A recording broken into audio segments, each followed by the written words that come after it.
How to shut down your VPS forcefully or gracefully SolusVM. Log into your SolusVM control panel.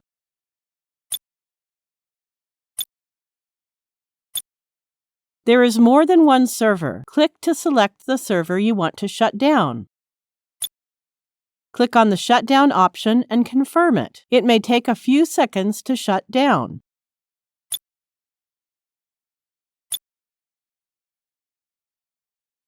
We have successfully shut down the VPS. It was a graceful shutdown.